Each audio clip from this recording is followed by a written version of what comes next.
That scripture is a pretty interesting verse because, a salt that's lost its either flavor or savor is the way it's written in some translations. The only way salt can lose its savor is through contamination. Salt doesn't really lose a flavor, but if you were to take a bag of salt and then dump it across, the beach, then try to gather that up, that salt would have lost its savor. It's that contamination that's the problem. So the importance of salt, even in biblical times, was essential. It was written about, as you point out, it was so essential. And then today, for people to think that salt's bad when it's been part of our life and culture since the dawn of man, it's interesting.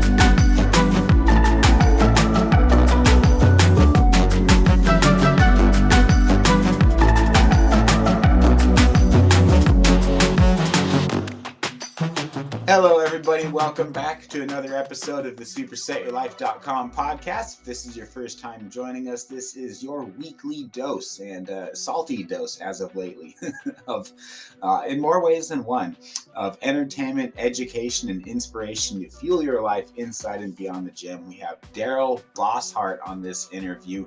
You can safely say that he is the salt expert. I've never talked to somebody that has so much passion about something that so many people tend to overlook. What's mineral salt? What's sea salt? What's table salt? What's the difference between all of these? What's a finishing salt? What does kosher cut mean?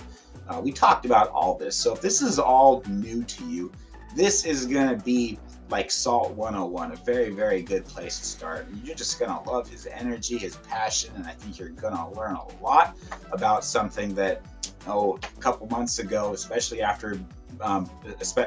before meeting Darryl, I didn't even know that there was to know. It's like this whole world within salt that is really, really fascinating, and I'm excited for you to be a part of that journey. So before we turn it over to Mr. Darryl and get into a little bit of his background, I'm going to start with a quick client testimonial, and this is going to be from Mr. Steve down in Houston. This is not something that I asked him to say. This is something that just comes up pretty much every day in our communication as far as our check-ins go. So online coaching, it's basically like we're working out together every single day. If you're unfamiliar with our business model, it's very hands-on. We only have about 12 clients at a time. But for coaching inquiries and for consultations, feel free to shoot me a text on my personal cell until we get our new website up. But it's going to be 206-743-1346. You can text the word coaching. Okay, we're going to turn things over to Mr. Steve, and then my beautiful wife and CEO, Taylor Milton, is going to say a couple things, and then we're going to jump right into the interview. Let's go. Better because I'm a lot stronger through a lot of the movements, which really helps. Where I'm just not feeling as fatigued, or I'm not burning out as fast. Like, how the first, until you build up that endurance in the muscle, sometimes you can say do chest press, for example, for 12, and then, with 60 pounds, 70 pounds, 80 pounds, and then you move to the next set and you're like taxed at rep number 6, where I feel like I'm able to get, I'm stronger through a lot of the movements. I've noticed probably a 20, 30, sometimes even a 40% increase on the weight that I'm doing in certain exercises. Huge victory. So that weightlifting belt, when I first started, I could not actually get it to go around my waist to actually hit the Velcro, to then be able to hold it in spot there, like to actually use the strap itself. It was too small of a belt. The Velcro wouldn't touch. So now fast forward to 2.5, 3 weeks later, it's not only is it on there, but it's actually on there all the way to the end, where it's like moved a good probably 7-8 inches or so. Now obviously I haven't lost 8 inches around my waist, but just like the amount of water and everything that was just like being held in my gut that just didn't allow it to go around is obviously dissipating at quite a rapid rate, to actually help out my midsection. So massive tangible victory that I didn't even realize until today. I'm like, wow, that just really went on easy. And then I felt it and I'm like, Wow, holy smokes. So that was great. Hey everyone, Coach Taylor Milton here. Welcome to Skull Bells TV, the official YouTube channel of supersetyourlife.com, where you're going to discover a weekly upload of quick and easy to follow workout tutorials featuring Coach Colt, myself, or one of our athletes to keep your workouts fun, practical, and effective. Our family's latest keto carnivore recipes that fuel Colt's competitions and keep myself and our kiddos strong and healthy. Video uploads of the supersetyourlife.com podcast, now over 100 episodes, your weekly dose of entertainment, education, and inspiration to fuel your life inside and beyond the gym, and much more. Last thing before we get into the video, we're asking a big favor from you. This has been working beautifully, so if you would please think of someone you care about that would benefit from this video, go ahead and smash that like button, click the share button, and text this video to them. That would mean the world to us. And while you're at it, make sure you hit the subscribe button so you don't miss more exciting content from Skull Bells TV, because our team has lots of meat and lots of muscle coming your way, and I promise you won't want to miss it. When you hit the subscribe button, you'll see a bell icon pop up. You want to click that too so you're notified every time we release a new video. Thank you so much for the support. It means the world to us. Every like, share, and subscription helps our channel grow and supports our family's hard work. So thank you so much for doing your part too. That's all we ask. God bless you, and please enjoy this video. Hey, podcast. Okay, so we have Darryl Bosshardt. I'm so excited about this interview now. This gentleman is passionate about healthy living, healthy eating, and lifelong learning. Darryl grew up working for the family mineral business in Redmond, Utah, and then earned a Bachelor of Science degree at Southern Utah University, followed by an MBA at Western Governors University. Darryl, welcome to the show. And before you say thank you, I just wanted to say again from the bottom of my heart, like we were talking about before we started recording, I just think the world of you, sir. I really, really do. Everybody that I've talked to, we were just at Dr. Fit and Fabulous, is she actually sent me home with some of these crystals just as a gift. My wife was like, "What are we supposed to do with those crystals?" And I was like, "Well, there's a lot you can do with them, but I ain't opening this package. This is freaking cool. This is sitting on my desk, and I'm just gonna look at it and be like, oh." Hell yeah, that's freaking awesome. So thank you very much, Dr. Seaman, for sending Melanie and I home with those when we were at your new gym in Nebraska. But yeah, other than that, just wanted to say, Darryl, welcome to the supersetyourlife.com podcast. Colt, thanks so much for having me on the program today. I am super excited. I've heard lots of great things about you and your podcast, and I've watched a couple episodes, haven't watched everything, but excited to be a part of the program today. Oh, appreciate it. Thanks so much. Okay, so how did your love for salt, of all things, begin? So, salt's funny because people think, if you looked up salt in the dictionary, or if you looked up commodity in the dictionary, salt is going to be listed. I mean, nothing is more boring to most people than salt. I mean, how exciting can salt be? But since I was little, I've been fascinated with salt.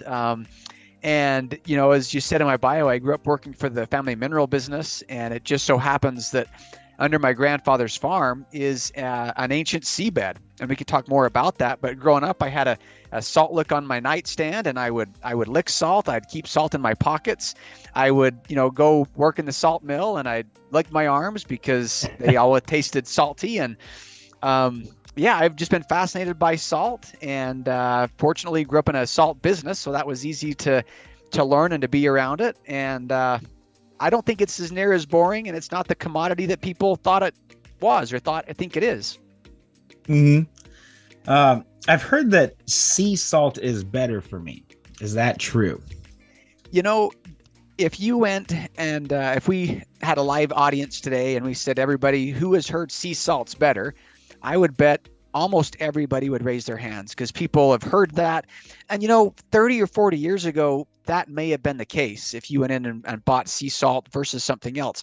Unfortunately, today that's not the case. And you can walk into a health food store or a grocery store, and you can buy a product that says sea salt, and there can be more chemicals and it can be higher processed than the table salt that's sitting right next to it. And so the term sea salt today means nothing. And it's very generic. It's like saying I go to church. Okay, that could mean a million different things. Great analogy. And salt, all salt today comes can be defined as sea salt because it comes from a seabed at some point. It might be the current ocean, like the San Francisco Bay or the Gulf of Mexico. It might be a dead sea, like the Dead Sea in Israel or the Dead Sea here in Utah called the Great Salt Lake. Or it could be an ancient seabed, a seabed that was laid down eons ago, similar to the Himalayan salt that comes out of the Nepal and Pakistan region, or it could be the pink salt that comes out of the Bolivia deposit, Bolivian pink salt, or Andean pink salt, as it's sometimes called, or it can come out of this seabed in Utah that we call real salt from this, prehistoric seabed here. So, but a seabed is consistent in all of those things. And so, again, it's better to look at the label, look at the process, look what's been done to it or hasn't been done to it, rather than looking for just the name sea salt. Right. Okay. Yeah, and we are live too, by the way. Sorry, that's what I was doing over here. And so I was just letting everybody know on Instagram. Hey, if you guys got questions for Redmond Real Salt, anything about electrolytes, potassium, sodium content, what is sea salt?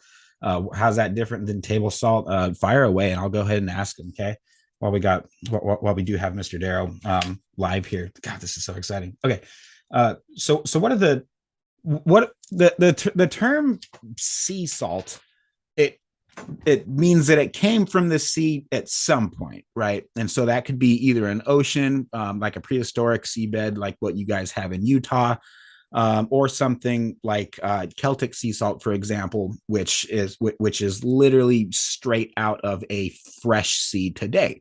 That's not an ancient dried up seabed, which is like what pink Himalayan salt is, from what I understand, and Redmond Real Salt, which are very similar mining processes.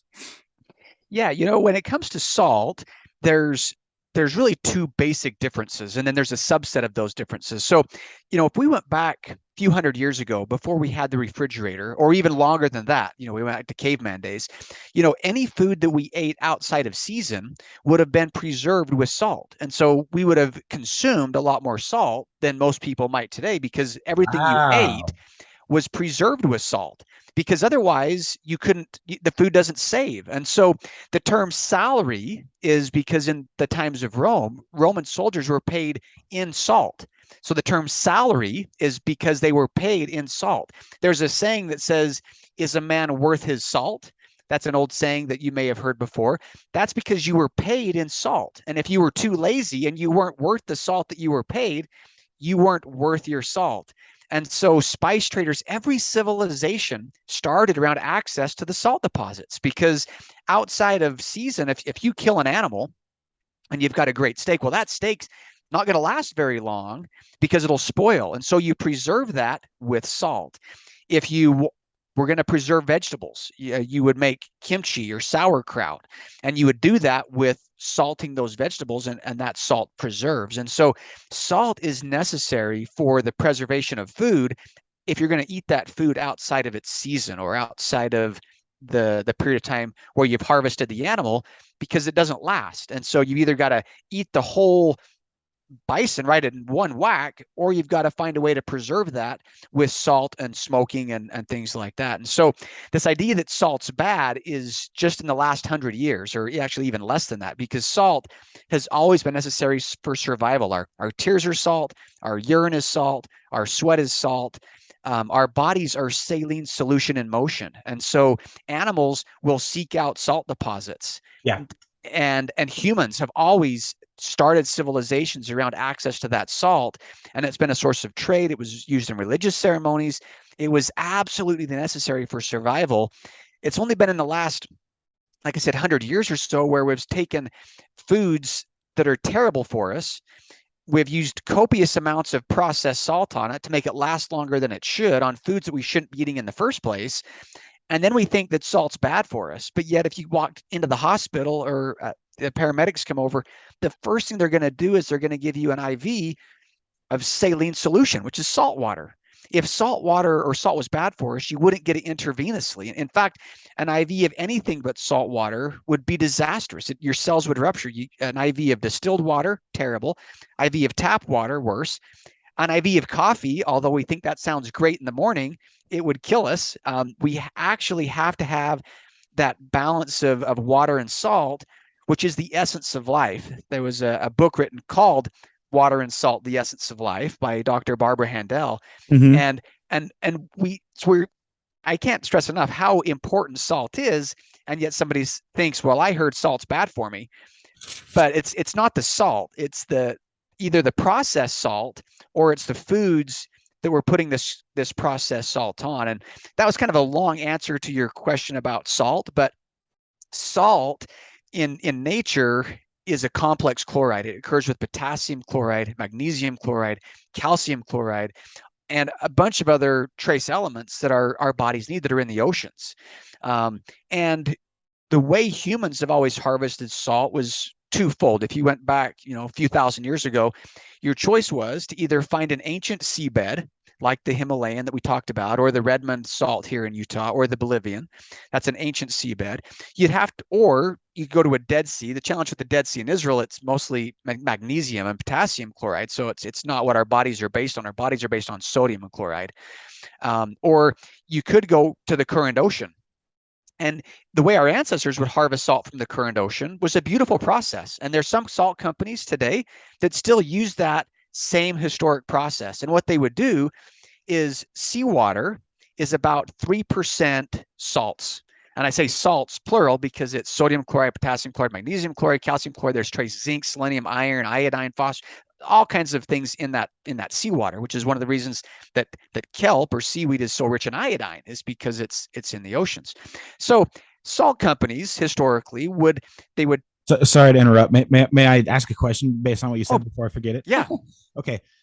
So and what I understand is, what I'm understanding correctly, the seaweed, the kelp, those minerals that we're getting out of the ancient sea salt that you're describing, are we still getting all those benefits, even though even though this seabed has been buried for thousands and thousands of years compared to something fresh? That's a great question. And it's one we get often. We'll hear people say, well, especially some of the plant-based diet folks will say, well, you can't absorb anything that comes from a crystal. It's got to come from a living, plant. But that's not the case. And salt's a great example of that.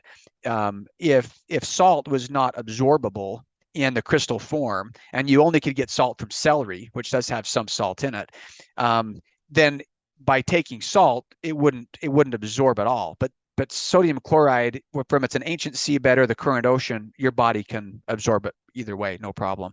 Now, some of the other, all the other elements that are in there, are they all 100% bioavailable? We get that question a lot, and the answer is, everybody's different, and the bioavailability of nutrients is way more complex chemistry than I'm qualified to talk about.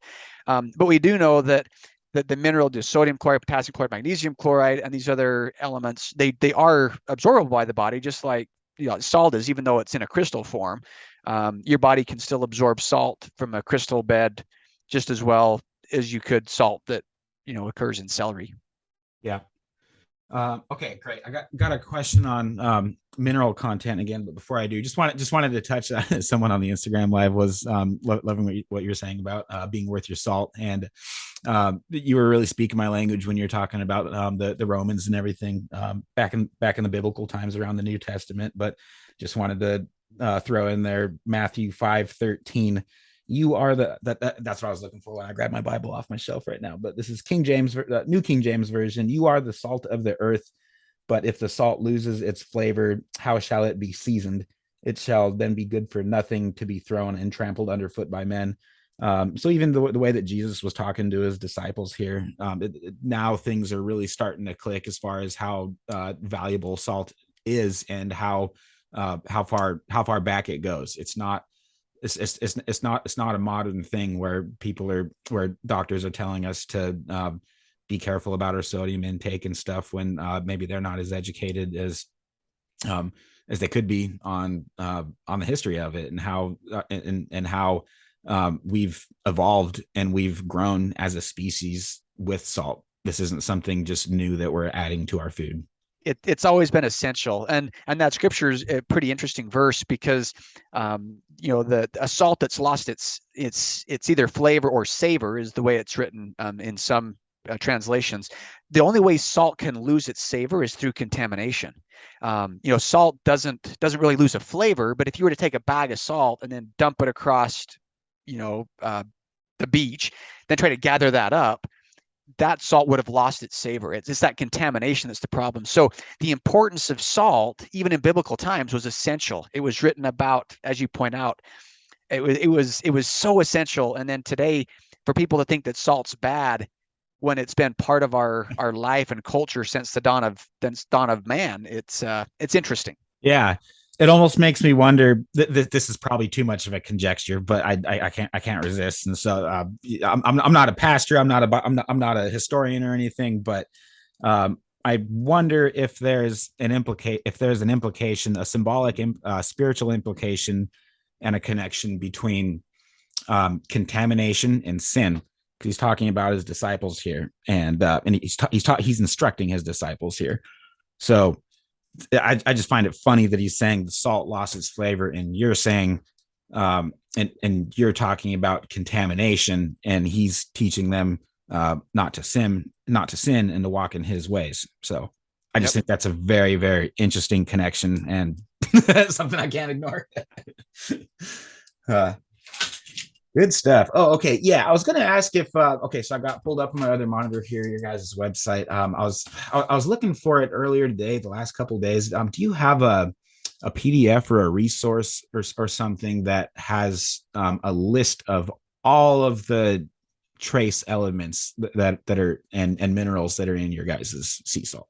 Yeah. So on the website, there's a if you just did a Google search and typed real salt elemental analysis, it'll pull up the link. There's a media page. It's got a couple different documents on it. Found it. And so if you click on that, that'll pull up the list. Now, something to keep in mind is these are all of the elements. There's about 74 elements that we test for each time. Mm-hmm. And these are the ones that you can actually test for. I mean, you're not going to test for noble gases, right? And so, although there's a lot more elements in the periodic table, these are ones that actually you can test for. And so that's why we test for about 74 of those. And some of those never show up. Even though we test for them on the test analysis, you'll see some. If you look close, there's a little. I don't know if it's. Can't remember if it's an asterisk or a dash or something. If you look close, there's a note section on the bottom of that sheet that says these have never been found. And there's a couple others on there, another few that show up there occasionally. Over the last 40 years of elemental testing, we see one that it shows up and then it disappears again. And so one of the things with any testing, we're talking parts per million or even percentage of parts per million. And so depending on the test level, if we had, some super duper, test equipment, if we tested for everything because we live on the planet Earth, at some level, probably everything occurs. I'm not sure where that sound came from. Sorry about that. I didn't hear it. You don't hear it? No. There's a TV here in this room. And somebody just grabbed a hold of them, started projecting on the monitor. Sorry. I couldn't hear a thing. So on that elemental list, you'll see a lot of different things we've tested for over the years. And if you were to take 2 shakers of salt and test those shakers back to back, they're going to be slightly different because we're talking such a small amount. And the test is actually looking for, it says parts per million, but it's not looking at a million parts and then sorting those parts. What it's actually looking at is the atomic weights. And so it's milligrams per kilogram. A good example is sodium and chloride. So if you look at just sodium and chloride, you have 1 sodium, 1 chloride that are bound together. Yeah, because I see those are separated on your guys' data sheet. Right. And so what you're looking at is some people think, so sodium and chloride binds 1-to-1. You have a sodium, which pure sodium is a very reactive base, and then you have chloride, which is in its pure form as a deadly acidic gas. But you bind the two together and then they become salt, which is neither acid or base, and it's life sustaining. Chlorine gas will kill you. Pure sodium, 1 drop of water, it blows up violently. You put them together and it sustains life. So chemistry is a lot more complex than just saying, oh, there's chlorine gas in the salt. And when you do a full elemental scan, what you're looking for is the presence of an element. You're not looking for the compound. You're not looking for the form of the element. You're just looking for the individual elements. And so you'll see sodium and chloride. If you have one sodium, one chloride that bind together, you might think you have 50%. Or you would have 500,000 parts of this and 500,000 parts of this, which gives you 1,000,000 parts. That's not the way parts per million works.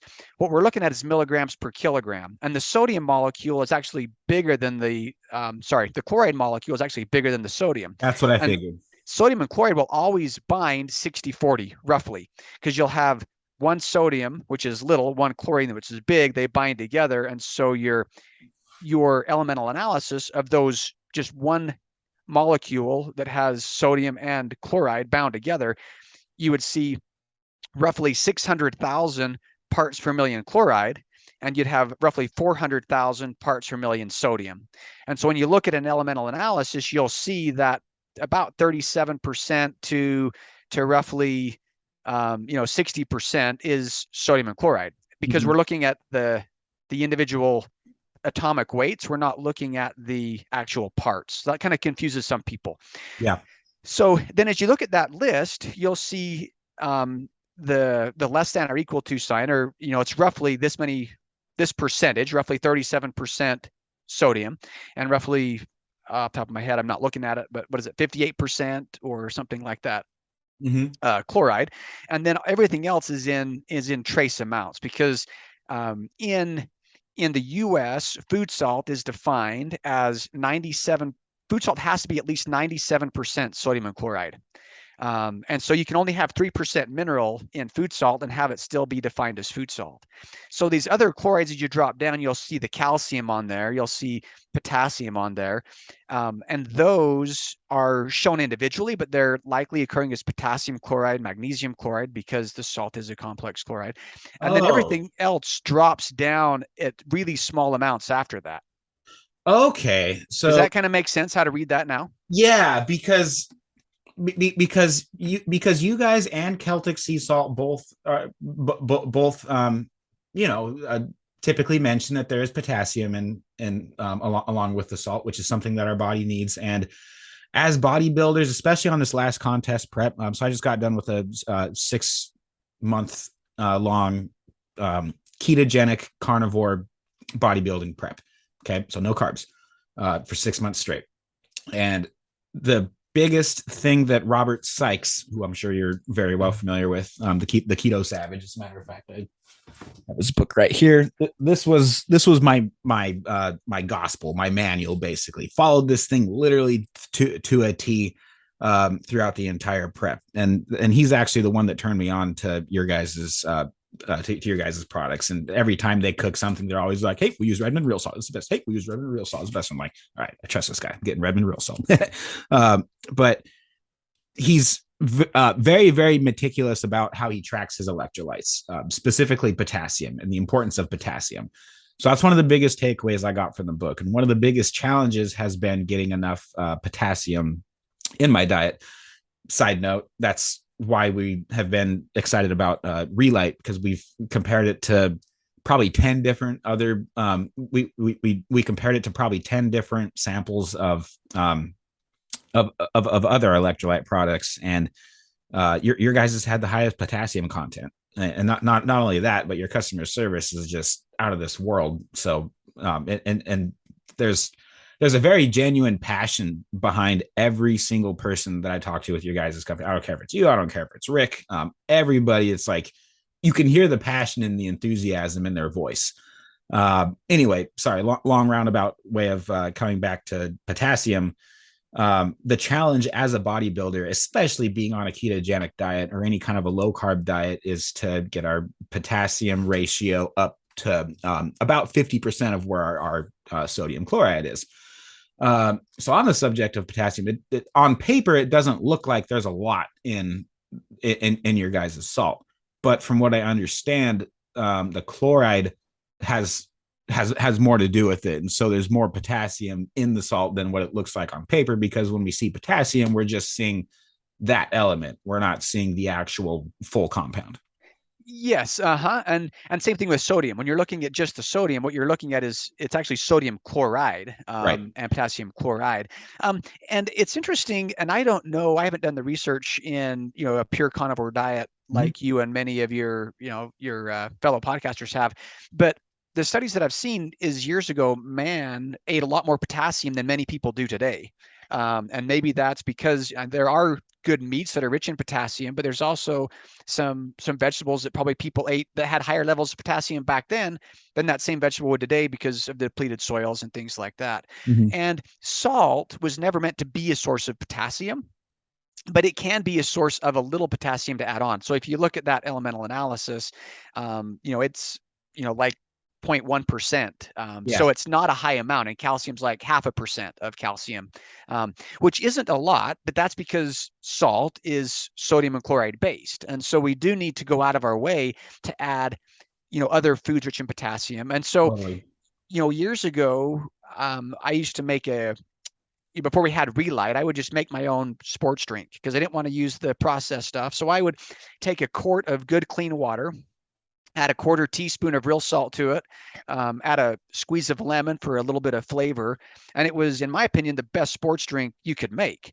But when we launched Relight, we said, look, we know that a lot of people, especially if you start either on the keto or on the carnivore diet, or you're, just trying to eat cleaner, you do need more potassium than many people have in their normal diets. And so that's why when we launched Relight, we said, hey, look, let's add this great source of potassium and some magnesium, these other electrolytes that are really important, because seawater and ancient sea beds were never a dietary source of potassium. Yes, there's some there, but it's not a dietary source of any more than it's a dietary source of protein.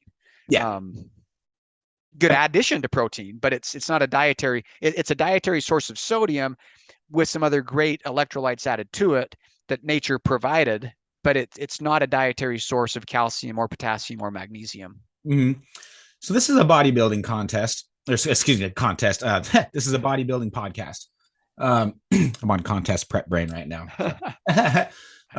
So if I could make an analogy to make it make sense to bodybuilders, when you take a BCAA product, the most important ingredient in it, and the reason that you're taking it is because of leucine. That's the most anabolic. That's what tells your body to build muscle. But leucine in and of itself isn't really what builds muscles. It needs all the other amino acids along with it. It needs valine, it needs isoleucine, and it needs glutamine and all the non-essential and all the rest of the essentials too, to really be able to do something with it. So if we're going to make an analogy, it seems like salt, if you want the best bang for your buck when it comes to your dietary salt, then it wouldn't make sense to it just wouldn't make any sense to use something so refined as a traditional table salt like we have today. Having the entire rest of the mineral spectrum is going to be more natural and is going to be more bioavailable, that your body can actually do something with it. Excellent, and it's great flavor too. And this might be a good time. You mentioned natural salt, maybe a good time to describe the difference in salts in general. How So early man, if they didn't have access to the Himalayan deposit or the real salt deposit, what they would have done if they lived on the coast, say by Brittany, France. Brittany, France is known for its gray salt. So what they would have done, seawater is 3% salts. So it has sodium chloride, potassium, but it's 3%, and the rest of it's water. And max salinity, water can only hold a maximum of 26% salts, which means if I took this salt crystal right here and I put this in a jar of water, that water would immediately start to eat that salt crystal away. Mm-hmm. Because especially if it was, let's say we had distilled water. So distilled water, it's hungry water. So as soon as you put the crystal in there, that distilled water is going to start dissolving that salt crystal until the water hits 26%. Boom, it's done. And then that salt crystal will never get any smaller until you add more water, because 26% is what we call max salinity. The ocean is 3%.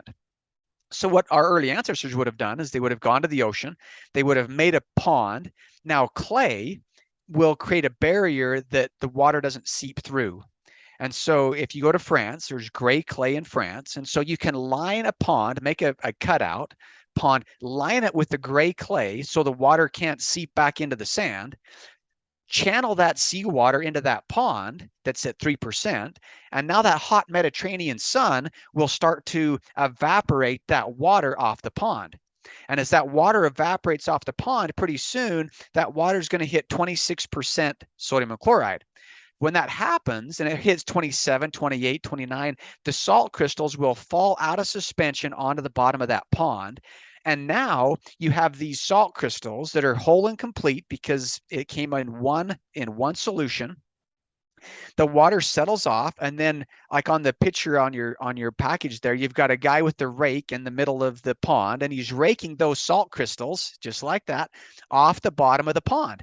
And as he does that, he's raking this beautiful salt crystals coming from the ocean in its complete state, and it's picking up some of the gray color from that gray clay lined pond. That's why it's called that. That's why this Celtic Sea Salt product is called fine ground, and why it's gray. Exactly. It's funny when they. I was just reading in Selena's autobiography because we were talking about her before before we started recording. But she was she has this whole story about how when they came out with the gray, just all their customers were obsessed with it, and nobody even wanted white salt anymore because the gray was just so was just so new and more natural. And it has a nice flavor to it because it's pulling up those trace minerals from the clay. Mm-hmm. And so you're getting even a few more minerals because of that gray clay that's trapped within the salt crystal. And it's a beautiful color. And salt crystals, if you were to dump that bag on your hand, every crystal looks unique, like a snowflake. It does. And that's how salt should be. Salt should, if you dump the salt out of your kitchen shaker and it looks 100% uniform beady crystals, that's a problem. It's just like if you were to go to the store and you bought a chicken breast and it looked identical, like every single piece. I mean, you would say, now, wait a second. Every chicken breast or every steak should like chicken nuggets. If it all looks identical, like it came out of a manufacturing line, you might think, hey, something's changed. Yeah. Or if you walked up to an apple tree and every apple looked, you'd think you were in the Truman Show or something. Right. And salt should be the same. Salt should be unique. Every crystal should have its own uniqueness. And so that's how our ancestors made salt. Now, if you're there at the coast of Brittany, France, and you're in the pond and you have the salt that's on the bottom, and there's a hot wind, you get a flash crystallization on the top of that pond. It'll actually look almost like a Krispy Kreme donut glaze on the top of the pond. It's a film that flashes, and they'll use a light comb. It looks like a comb, and they'll lift that really light, delicate crystal off the top before it falls to the bottom of the pond. That's called fleur de sel, or flower of the ocean. It's a very delicate salt crystal. And dude, okay, I'm sorry to cut you off again, but okay. So last night was date night for my wife and I, right? And our treat was sharing flower of the ocean. We've never had it before, and it was actually I don't know if it's a generic term or not, but Celtic Sea Salt sent us a sample of it, and so we did that. Yeah. And I read up on like how just like you described how it's manufactured, or it's not manufactured, but how it's sourced, harvested, or yeah. And man, one of my favorite things to do with that, or like another kosher salt, or something that has like that texture, like Malden or something, is to, and that's why I was laughing when you were talking about donuts, is because is to just take a good piece of steak, like a raw piece of steak, or blue rare, and just cover it in it, and the crunch that you get with that salt and the steak together. I'm not talking about the salt that all of our listeners are probably thinking of. I'm talking about a damn good salt, and it reminds me of a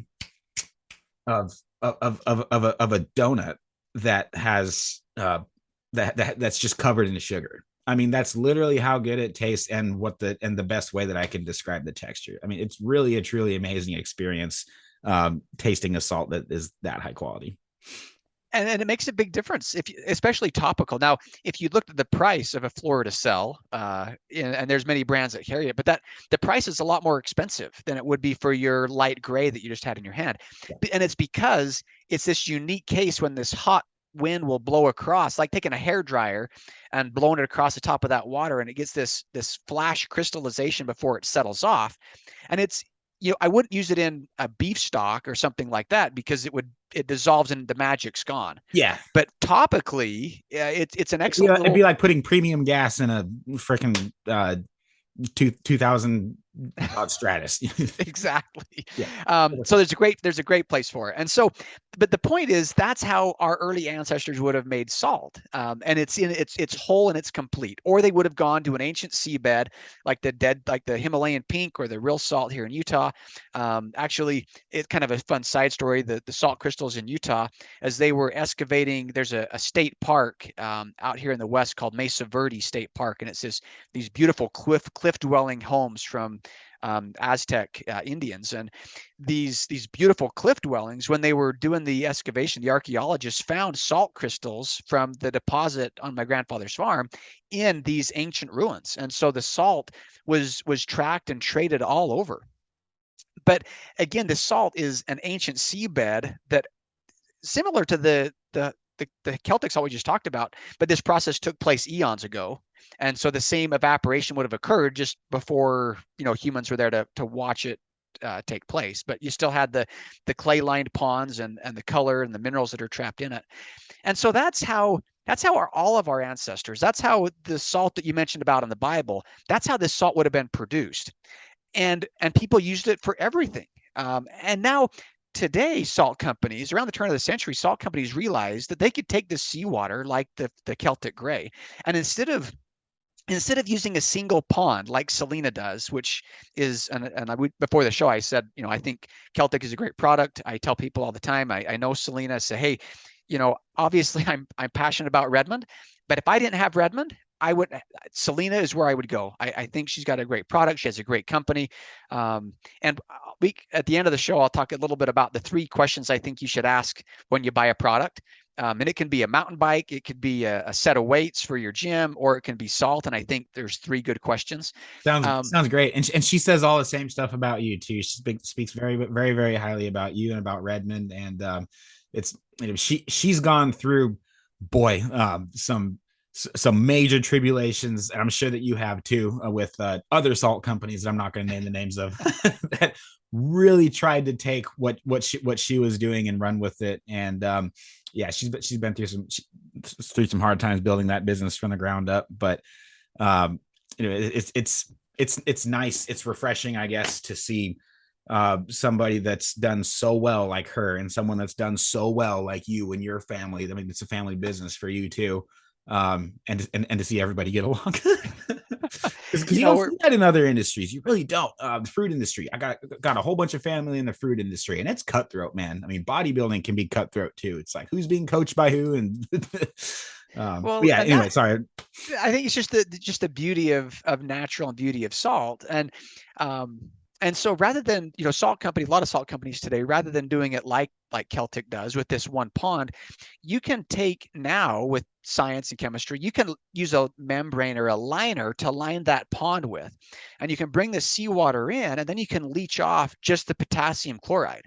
Then you move it to the next pond and leach out just the magnesium chloride, move it to the next pond, pull out the calcium chloride. So through a series of evaporation ponds, you can move this water through and pull off some of the other elements that occur with seawater, which I think is a problem. It's like if you and I had it, you mentioned fruit. So let's say you and I have an orange company. Yep. And we know vitamin C is important, especially if you don't have access to it, scurvy and things like that. So let's say you and I find this new way. We can take an orange and we can extract all the vitamin C out of the orange, with the orange still looking like an orange. And so now we can take all of the ascorbic acid and sell it to a supplement company, and we can take the orange and sell it at a grocery store. Oh, well, it makes total economic sense for you and I to do that. But if you stop and think about it, that's not ethical, man. It's not really what consumers are thinking when they're buying that orange, if we've already taken out that, the vitamin C. And so that's a dirty marketing trick. That's what that is. And I think initially it would just, I don't think people really thought about it. I mean, maybe they did, but I think, you could just be sitting around thinking, oh, wow, potassium chloride is valuable. There's potassium chloride in salt. Salt's just sodium and chloride. Well, what if we pulled out the potassium chloride first, and then we can pull out the magnesium chloride? And they don't pull off every single element, because at some point it's not cost effective to do that. But like the Great Salt Lake here in Utah, one of the big economic drivers of the Great Salt Lake is actually magnesium. And so they can take the Great Salt Lake water, which is sodium and chloride, but they can move it through and pull off all the magnesium out of that water. See, that's pretty high up in your guys' list. It's like the first element right after chloride, sodium, and calcium. Bam, magnesium right there, even ahead of potassium.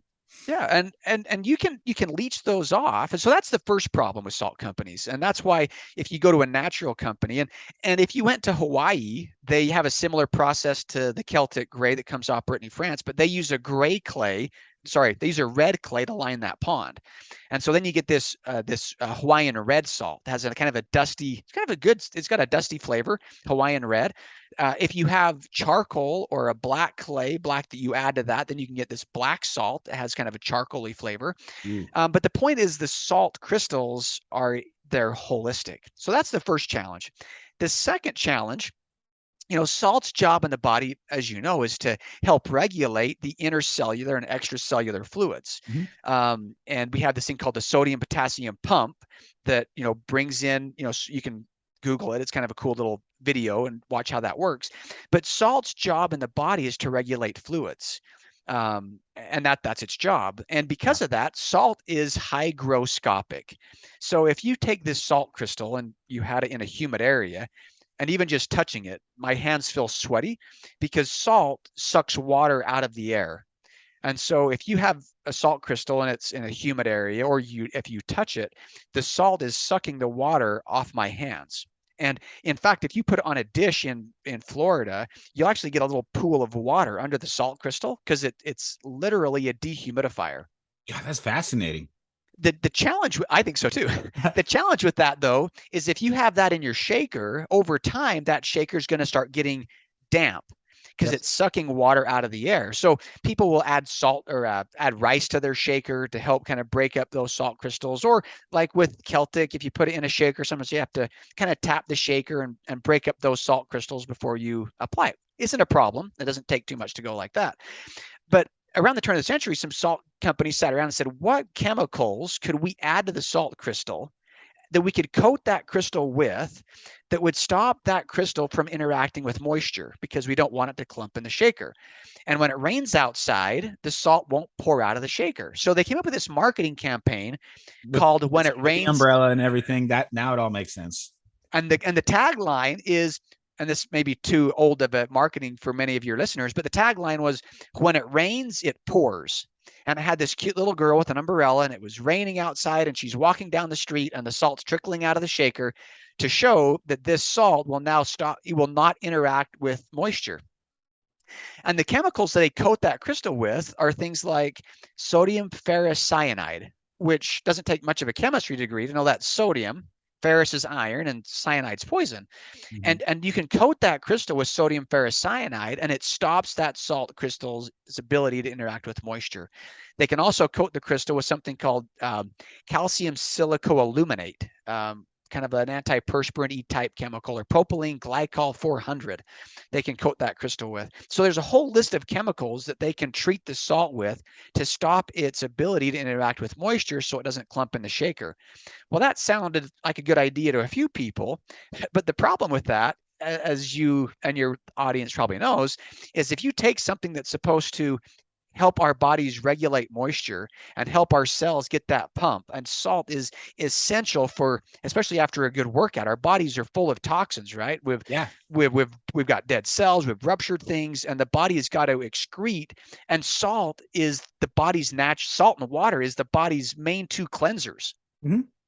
And so if you take this essential part of life that was, talked about in the scriptures, it was used in every civilization, it was essential for man, then we take out some of the other complex chlorides, and then we treat it with chemicals, and then we eat it, and we think, wow, it doesn't taste very good anymore. It kind of has this bitter flavor.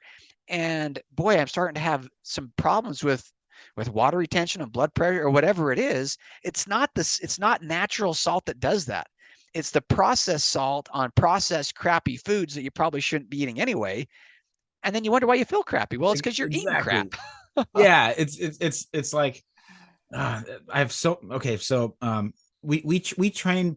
I would say most of our clients are older than I am, and we have some young guys, some young ladies. But whenever we have, I'm not trying to stereotype, but the age range of like around 50 to 70, it seems like everybody's really, really concerned about. There's bodybuilders that look great and that step on stage at 65 years old. We just had a grandmother do her first show, Melanie Murray. So cool. Yeah. This was this last weekend, and actually, just a side note too, is you were talking about salt clumping because it attracts moisture, and now it all makes sense because I had all my salts ready. I'm like, I am not eating crappy salt at all in this trip. Like, this is gonna be, I'm gonna pack all my own salt. So packed like I had to pick like 5 of my favorites, right? And so I put them in all these travel shaker bottles, and they were just cheap ones off Amazon. They weren't like super fancy or anything, but they just all got clumpy, and that must be why. But going back to our clientele that are around their 50s and 60s, though, Melanie was not one of these people that asked this that had this concern. But whenever I start talking about salt and recommending salt, they get this big scared look in their face and like, oh, my doctor told me to stop eating salt. Oh, I thought that I've been trying to cut back on sodium everywhere possible, and I'm like, your blood pressure is like, I'm not even a doctor. I'm an idiot. Okay. But I'm telling you, and I know this for a fact, your blood pressure is not because you're consuming too much sodium. Your blood pressure problems and your cholesterol issues are because of the French fries, the burgers, and this is years and years and years of this all adding up. There's probably a genetic component to it too, but please, for the love of God, do not cut out sodium. Your body needs it.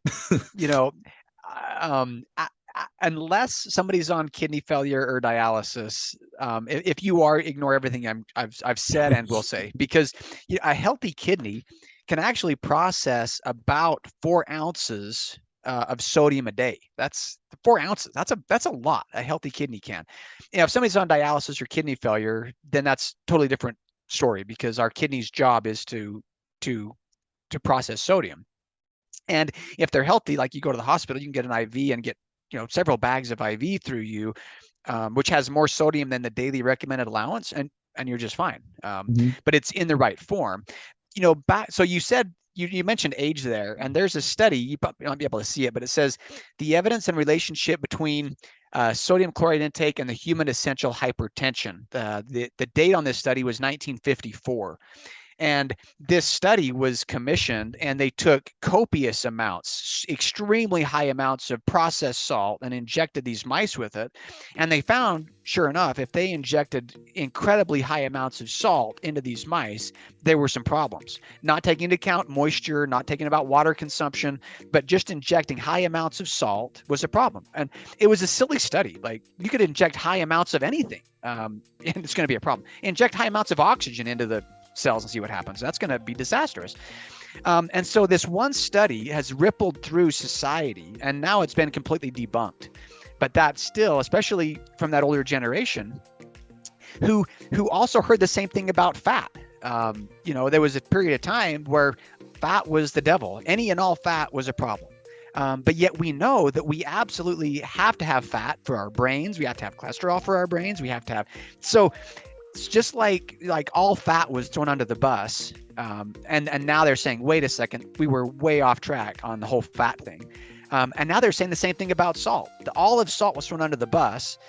But they were talking about processed salt, high amounts of processed salt on high amounts of food that if you can even call it food. And then it was a problem, but that's not what we're talking about in your case. Absolutely. Touching back on the on your guys' mineral sheet, just once again, real quick. There are a couple concerns that I see. specifically heavy metals like mercury. Is that something that anybody should be concerned about? I think as Earthlings, there's a lot of things that we're exposed to. There is on that analysis you'll see lead, and there is a extremely small 0.00 something percent, and there's all 0.000002. Yeah. and it doesn't always show up. There's a little symbol I think you'll see on there that it occasionally has shown up in the past. Okay. And we put that on there because even though it mostly doesn't, if somebody ever tested and it did, then they would, oh, you're trying to hide something. It's like, no, we're not trying to hide anything. It's just over 40 years of testing, we've got to try to include everything that may have shown up in the past, and that's why that's on there. But in any foods that we eat, we've got also trace amounts of everything that the earth is based on. So you'll see trace amounts of lead in steak, trace amounts of silver, trace amounts of gold. There's all of these elements that in our world that show up in our food supply. And if you were to get a refined amount of it in high levels, certainly a problem. And we should certainly go out of our way to eat foods that are lowest in heavy metals and things like that. But the small amount of lead that has shown up occasionally over the last 40 years is less than you'd find in a big glass of drinking water. Wow. Okay. Thank you for clarifying that. That makes a ton of sense. It kind of seems like it just has to be on paper in the same way that when you go to a restaurant, it's like, hey, you're eating sushi. Okay. Eating raw fish, or like eating anything that's undercooked or undercooked eggs or whatever. Just like because it's a runny yolk and not a fully cooked yolk, like they have to say that. That's and I'm certainly, like the Great Salt Lake is very contaminated. Unfortunately, over the years, us humans have not been great stewards of the Great Salt Lake, and the Great Salt Lake has high levels of mercury in it. So I certainly would not want to source my salt from the Great Salt Lake because of that.